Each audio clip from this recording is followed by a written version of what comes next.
People without friends often crave connection more intensely than anyone else. They've experienced the absence of it so deeply that they understand its value in ways that others take for granted. They don't want casual acquaintances or surface-level socializing.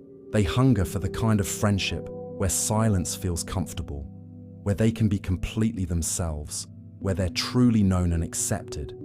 This craving for depth over breadth means they often reject opportunities for lighter social connections that could potentially develop into something more meaningful over time.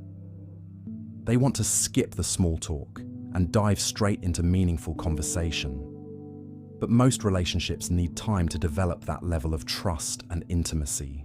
The adaptation to friendlessness also changes how they experience time and memory. Without shared experiences to anchor their memories, time can feel both empty and heavy. They might struggle to remember what they did last weekend because nothing particularly meaningful happened.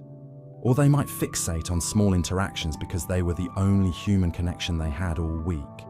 Their relationship with solitude becomes complicated. On one hand, they've learned to be comfortable alone because they've had to be.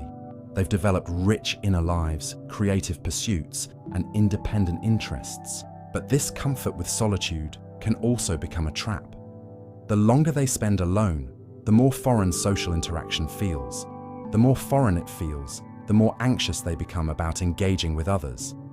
And the more anxious they become, the more they retreat into solitude. Etude. The cycle deepens when they realize how much social skill they've lost through lack of practice. Conversation that once felt natural now requires conscious effort. They second-guess their responses, overthink their timing, and analyze every micro-expression for signs of boredom or discomfort. What used to be instinctive becomes mechanical, like trying to remember how to ride a bicycle after years of walking everywhere. This social rustiness creates a cruel irony. The very thing they need most, practice with human connection, becomes the thing they fear most because they feel unprepared for it. They know they're out of practice, which makes them more nervous, which makes them perform worse, which confirms their belief that they're not good at relationships. It's a feedback loop that keeps tightening with each failed attempt. There's also the matter of social context that people without friends must navigate.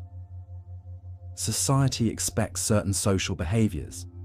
It expects you to have people to call when something exciting happens. It expects you to have someone to bring to weddings or parties. It expects you to have references for your character beyond professional contacts.